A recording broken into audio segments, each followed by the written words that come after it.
Hamas और Israel की जंग को आज 68वां दिन है और जंग बहुत शदीद चल रही है, ख़ास तौर से वेस्ट बैंक के इलाके में। इसराइल की सेना ने 1500 सैनिकों के साथ 3 दिन पहले उधर हमले किए थे शुरू, और उनको उम्मीद थी कि हम वेस्ट बैंक के जेनिन और कुछ इलाकों पर कब्जा कर लेंगे, लेकिन उनको वहाँ मुक्की खानी पड़ी है और भारी तबाही हुई है। 7 अक्टूबर के बाद से हमास की तरफ से जो कार्रवाइयाँ की गई हैं, ख़ासतौर से जेनिन ब्रिगेड की तरफ से, उसमें इसराइल को बहुत नुकसान हुआ। कल इसराइल ने ये पुष्टि की थी कि हमारे 10 सैनिक मारे गए हैं, लेकिन हमास की तरफ से बताया गया ये 30 से ज़्यादा है। देखें जंग से जुड़ी हुई कुछ तस्वीरें। यहाँ आपको कुछ क्लिप्स हैं अलग अलग मौक़ों की, ये जो मुकाबले चल रहे हैं इस वक्त, और हमास ने किस तरह से इसराइली फ़ौज के का बिल्कुल धुआं निकाल कर रख दिया है। इसराइल की फ़ौज दुनिया की सबसे ताकतवर फ़ौजों में से एक मानी जाती है। उसकी इंटेलिजेंस दुनिया की सबसे ताकतवर इंटेलिजेंस मानी जाती है। 68 दिन गुजर जाने के बाद अभी तक उनको अपने बंधकों का कोई पता नहीं है कि वो कहाँ पर हैं। यह हम हर रोज़ तकरीबन बता रहे हैं कि हमास ने जो बंधक बनाए थे, इसराइल के सैनिक और कुछ आम लोग, उनके बारे में इसराइल अभी तक कोई पता नहीं लगा सका है। वहीं दूसरी तरफ बातचीत दोबारा से शुरू हुई है सीज फायर को लेकर के। नतीजा कब तक निकलेगा, क्या निकलेगा, इसको नहीं कह सकते हैं, लेकिन दोबारा से बातचीत शुरू हुई है। गाज़ा के इलाके में हमास ने बहुत तबाही की है और ये हवाई हमले करके तबाही की है। ज़मीनी मोर्चों पर अभी तक इसराइल की सेना कोई कामयाबी हासिल नहीं कर पा रही है। हमास की तरफ से जो उनको टफ फाइट दी जा रही है, तो उसका उनके पास कोई मुकाबला करने का है नहीं। मैदान छोड़ करके भागना पड़ता है जगह जगह से इसराइल की फ़ौज को, लेकिन हवाई हमले करके उन्होंने फ़लस्तीन की आबादियों को तबाह कर दिया, बर्बाद कर दिया पूरी तरह से। यहाँ ये शहरी आबादी हैं जहाँ लोग रहते हैं। आप देख रहे हैं किस तरह की इन्होंने यहाँ तबाही चारों तरफ की हुई है। ये प्रोटेस्ट आप जो देख रहे हैं, ये बांद्रा में है, मुंबई इंडिया में।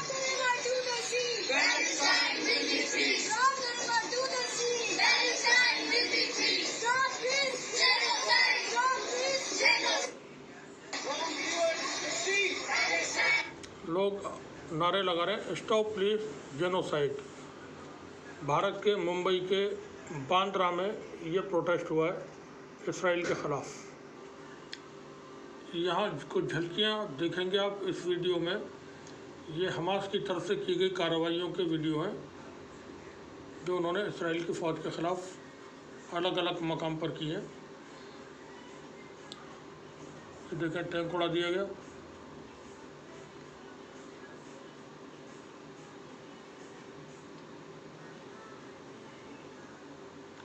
यहाँ सामने भी एक टारगेट है।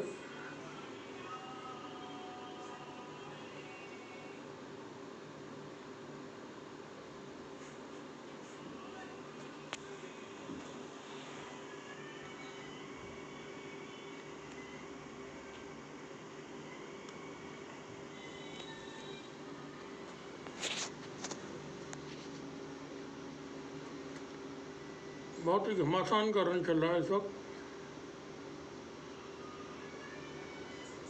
कैजुअल्टीज इसराइल के सैनिकों की बहुत हो रही है, इंजरीज बहुत हो रही है।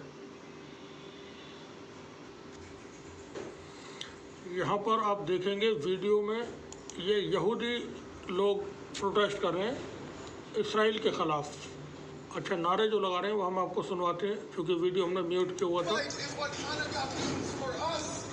This is the rededication. Free Palestine! Free, free Palestine! Free, free Palestine! Free, free Palestine! Free, free Palestine! This fight is what Hanukkah means for us. This is the rededication of our modern Holy of Holies, the heart of Judaism in every land, which is life.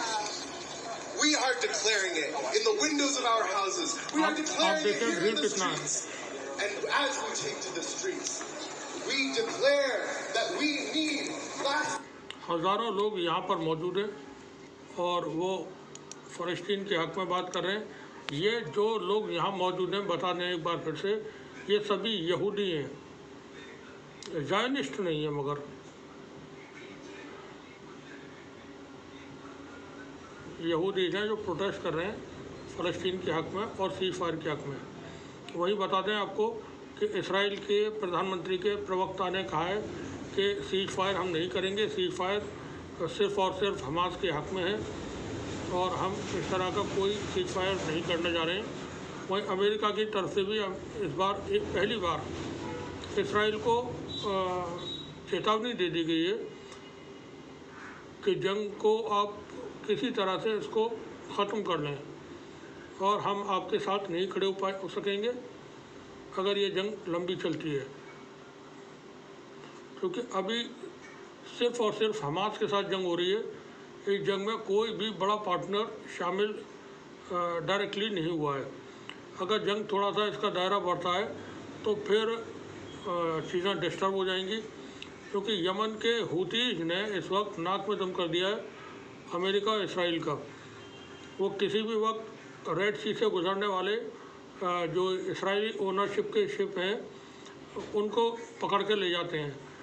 अब कल तो उन्होंने हद कर दी कि 3 naval ship जो Israel की ownership के थे उनका पीछा किया और वो बचकर भागे। 90 किलोमीटर तक हूतीज़ के जो लड़ाके हैं, हूतीज़ के सैनिक हैं, उन्होंने अपनी छोटी बोट से उनका पीछा किया 90 किलोमीटर दूर तक, और उनको वहाँ से बच के भागना पड़ा। फिर भी आज की अभी कुछ देर पहले की एक जानकारी है कि इसराइल के मालिकाना हक़ वाले एक शिप को हूतीज़ ने हिरासत में ले लिया है और उसका रास्ता बदल कर वो रास्ते से पकड़ा और रास्ता बदल करके अब उसको यमन लेकर के जा रहे हैं। ये अभी कुछ देर पहले की खबर है।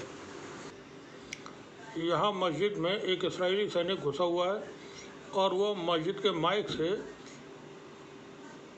जो यहूदियों की अपनी जो कट्टरपंथियों की विचारधारा वाली तकरीरें होती हैं वो बैठ करके कर रहा है। यहाँ ये मस्जिद को आप देख लें। वहीं एक जानकारी और बता दें, हमास के जितने लीडर कतर में थे, इस्माइल हनिया और खालिद मार्शल वगैरह, वो सब लोग इस वक्त कहीं जा चुके हैं और उन्होंने कतर को छोड़ दिया है, क्योंकि इसराइल की तरफ से कहा गया था कि हम हमास के तमाम लीडर्स को, चाहे वो कतर में हो, चाहे टर्की में हो, चाहे लेबनान में हो, उनको हम हत्याएं करेंगे, उनको जिंदा नहीं छोड़ेंगे। तो एहतियात के तौर पर ये लोग कहीं दूसरी जगह शिफ्ट हो चुके हैं। अब किस जगह पर शिफ्ट हुए हैं इसकी कोई जानकारी अभी हासिल नहीं है। माना यह जा रहा है कि ये लोग या तो ईरान या रशिया पहुंच गए हैं। ईरान या रशिया, क्योंकि उसमें टर्की, लेबनान और कतर 2-3 मुल्कों के नाम लिए थे कि जहां कहीं भी होंगे हम इनकी हत्याएं कर देंगे। तो ईरान हमास की जो टॉप लीडरशिप है वो इस वक्त पूरी तरह डिसअपीयर हो गई है। उन्होंने अपने सेल फ़ोन ऑफ़ किए हुए हैं, उनकी लोकेशन इस वक्त नहीं मिल पा रही है कहाँ पर है, और कहा यह जा रहा है कि वो सब लोग इस वक्त रशिया पहुँच चुके हैं और व्लादिमीर पुतिन चूँकि इस जंग में एक पार्ट हैं। तो अगर वो रशिया में पहुँच गए तो रूस के अंदर दाखिल होकर के इसराइल की किसी भी एजेंसी की इतनी औकात या हैसियत नहीं कि किसी के ऊपर भी हाथ डाल सकें। ये रूस में हुई एक कॉन्फ्रेंस है जो गाजा को लेकर के कुछ झलकियां देखते हैं। by Sunni and Shia scholars and participants in this summit. The 19th meeting of the International Muslim Forum of Russia and the Islamic world took place in the presence of religious scholars, ambassadors and political figures from 18 countries in the Moscow Cathedral Mosque on Tuesday. The meeting was overshadowed by the Israeli onslaught on Gaza, and this was the main theme of speeches by Sunni and Shia scholars and participants in this summit. At the beginning of the meeting, Mufti Ravil Gainuddin, the Grand Mufti of Russia, voiced his support for the resistance of the people of Gaza against the Zionist regime and called for Muslims to join hands to help stop the genocide in Gaza. We call on the parties to the conflict to refrain. रूस में Islamic देशों के religious leaders की यह conference है जहाँ 19 मुल्कों के लोग शामिल हुए हैं, रिलीजियस मुस्लिम शामिल हुए हैं लीडर, और गाज़ा में जो कत्लेआम हो रहा है उसको लेकर के यहाँ पर बातचीत हुई है। देखें और सुने। From escalating it, ensure security, stop the death of civilians, and move towards a full dialogue based on the peace initiatives of regional and world powers, including Russia. Hojjatul Islam Hamid Shahriari, the Secretary General of the Iran-based World Forum for Proximity of Islamic Schools of Thought, noted that according to the Quran, justice is the highest and the most important social value that God has emphasized. The Iranian cleric pointed out that now is the time to appeal to the peace-loving and free peoples of the world to help support the Palestinians. He stressed that the Palestine conflict is the top priority of the Islamic world. The role of the clergy is very important nowadays because we can see the cruelty all over the world, and normally people understand Iran के प्रतिनिधि हैं, and this is the first time that we can see how many peoples in the streets against the cruelty, against the killing of women and children in Gaza Strip, to follow the order of Quran, the order of Allah, to keep from cruelty of the world, to see that the justice is very important nowadays for the world. Ambassadors of Iran and Palestine denounced the barbaric crimes committed by the Zionists during the past 75 years as a disgrace to humanity. International organizations have failed to fulfill their role, including the UN Security Council. The role and influence of religious scholars are now significant. Gaza is not just a Muslim issue, it is an issue of humanity, and it's not related to religion. Both Muslims and Christians, everyone should bear responsibility for this, not to mention the Jews. There is no justification for killing vulnerable people, and everyone must do their best to put out the flames of war. We refuse to leave our land. We know what does it mean, the immigration. Palestinian ambassador है Russia में. Long, more than 75 years. Therefore, every Palestinian in Gaza Strip, they continue to be in their land in spite of all Israeli attack. Participants also spoke about the need to create an यहाँ पर आप fight करते हुए देखेंगे Israel की गोलानियन brigade है उसको। अच्छा ये बता दें आपको कि इसराइल की गोलानियन ब्रिगेड के 10 सैनिक कल एक एम्बुश में जो फ़लस्तीन के रेसिस्टेंट फोर्सेस ने किया था उसमें अल-कसाम ब्रिगेड ने किया था, ये उसमें 10 सैनिक मारे गए थे कमांडर के साथ, और वो कमांडर जो बड़ी बड़ी डींगें हाँक रहा था वो भी उसमें मारा गया था। थोड़ा सा नज़ारा यहाँ का देख लें जंग का। ये इसराइल का शेयर किया वो वीडियो है। ये वीडियो इसराइल की सेना ने शेयर किया है, और जो इसमें पार्टिसिपेट कर रहे हैं वो इसराइल की सेना है। इसी ब्रिगेड के कल कमांडर समेत 10 लोग मारे गए थे एक एम्बुश में। इसराइल के वेस्ट बैंक में इस वक्त कई मकाम पर पिछले 40 घंटे से बहुत ही घमासान की जंग जारी है। सामने की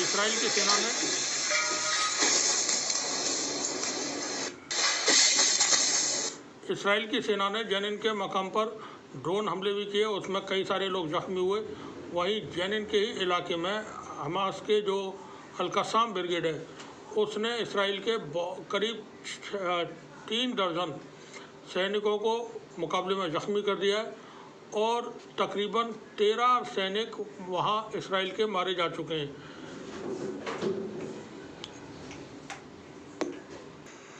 संयुक्त राष्ट्र संघ की जनरल असेंबली की मीटिंग हुई। उस मीटिंग में OIC ने भारत का पहले बता दें, भारत ने गाज़ा में सीज फायर के लिए वोट किया, सीज फायर के पक्ष में वोट किया। अमेरिका इस बार पूरी तरह से अकेला पड़ चुका है, और उसके साथ बहुत छोटे छोटे ऐसे मुल्क जिनके नाम भी लोगों ने नहीं सुने होंगे, वो सिर्फ वोटिंग में शामिल थे जिन्होंने सपोर्ट किया। बाकी जितने भी दुनिया के बड़े मुल्क हैं या ताकतवर मुल्क हैं जो हैसियत रखते हैं, नाम रखते हैं, वो सभी गाज़ा में सीज फायर के लिए थे।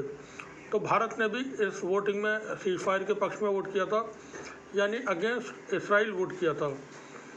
अब वहाँ हुआ ये कि ओआईसी के जो लीडर्स हैं उन्होंने कश्मीर का मुद्दा उठा दिया।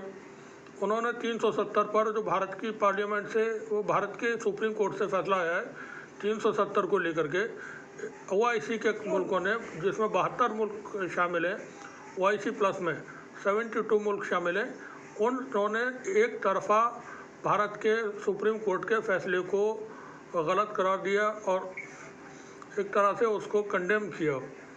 तो ये एक अनफॉर्चुनेट एक चीज़ हुई वहाँ जो भारत के ख़िलाफ़ थी। 72 मुल्कों ने, ये बता दें, 72 मुल्कों ने कश्मीर को लेकर के 370 पर भारत के सुप्रीम कोर्ट के फैसले को गलत बताया और उस पर भारत की तरफ से जो प्रतिक्रिया आई वो थोड़ी सी और ज़्यादा अजीब थी कि भारत के तरफ से कहा गया कि ये लोग मतलब उसको मैं शब्द याद नहीं है, इमेच्योर कह सकते हैं, या चीज़ों को समझते नहीं, कुछ इस तरह का शब्द इस्तेमाल हुआ। तो सब के सब 72 जो देश हैं उन सबको भारत ने इस तरह से कह करके जवाब दिया। आपको बता दें कि इस वक्त गाज़ा में या पूरे इसराइल के इलाके में, फ़लस्तीन के इलाके में भारी बारिश और बर्फ़बारी हो रही है। इस भारी बारिश ने और बर्फ़बारी ने वहाँ परेशानियों को और ज़्यादा बढ़ा दिया है, क्योंकि ये ऐसा इलाका है जहाँ ठंड भी बहुत ज़्यादा हो जाती है। अब जब पिछले 3 दिन से बारिश हो रही है तो जगह जगह सड़कों पर, घरों में, इधर उधर ये एक रेफ्यूजी टेंट जो है वहाँ पर, उसके अंदर की तस्वीर हम आपको दिखा रहे हैं कि किस तरह से पानी अंदर भी आ रहा है। तो वहाँ इसके साथ ही बारिश का पानी जमा होने से जगह जगह पानी भर गया है, तो उससे एक प्रॉब्लम और खड़ी हो गई है, यह होने जा रही है कि जो लाशें दफन की गई हैं वो मास ग्रेव्स हैं, बड़े बड़े गड्ढे खोद करके उनमें लोगों को, दर्जनों लोगों को एक एक साथ में दफन किया गया है, तो उनके फूलने से बीमारियां पैदा हो सकती हैं। तो ये चीज़ से वर्ल्ड के जो संस्थाएं हैं दुनिया भर की, वो भी बेचैन हैं कि आने वाले वक्त में कहीं किसी तरह की कोई महामारी न शुरू हो जाए।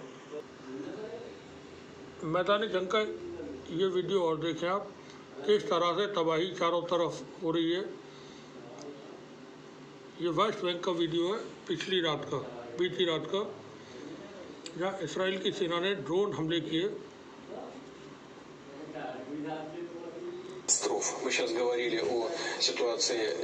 रूस के राष्ट्रपति व्लादिमीर पुतिन ने तुर्की के राष्ट्रपति तय्यिप एर्दोगान की तरफ से गाज़ा जंग को लेकर के जो काम किए जा रहे हैं उसकी उन्होंने काफ़ी तारीफ़ की है। और सुने क्या कहते हैं पुतिन, वैसे तो रशियन भाषा में बात कर रहे हैं। Вернемся, я так понимаю, еще к ситуации, связанной с украинским кризисом. Но и вы, и все здесь присутствующие во всем мире видят. Посмотрите на специальную военную операцию и то, что в Газе происходит. И почувствуйте разницу, потому что то, что происходит, это, конечно, катастрофа. Мы сейчас говорили о ситуации, вернемся, я так понимаю. गाज़ा में जो बारिश हो रही है उसके बाद जो हालात बने हुए हैं उसको आप एक वीडियो से समझें।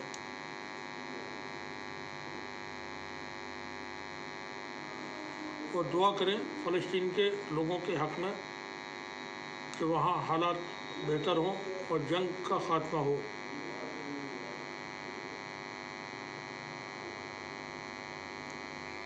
और देखें एक बार दोबारा से,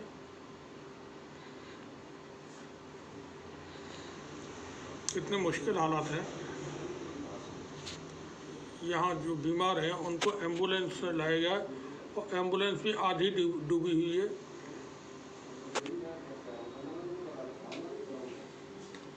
सामने इसराइल की एक व्हीकल खड़ा हुआ है, मैदान जंग का ये वीडियो है। देखें फ़लस्तीन का एक नौजवान सैनिक पहुंचता है, क्या करता है।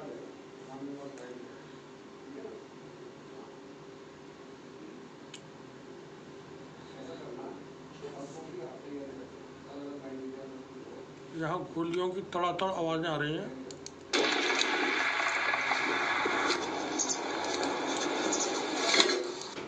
ऐसे वक्त में टैंक के पास पहुंचता है, टैंक में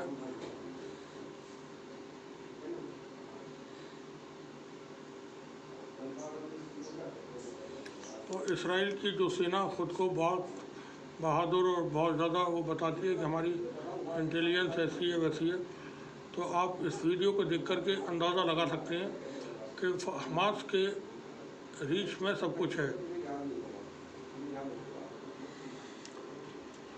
वीडियो में एक छोटी मासूम बच्ची आपको एक खातून की गोद में दिखाई दे रही है। इस बच्ची के घर के सभी लोग जंग में मारी जा चुकी हैं। देखिए इनको,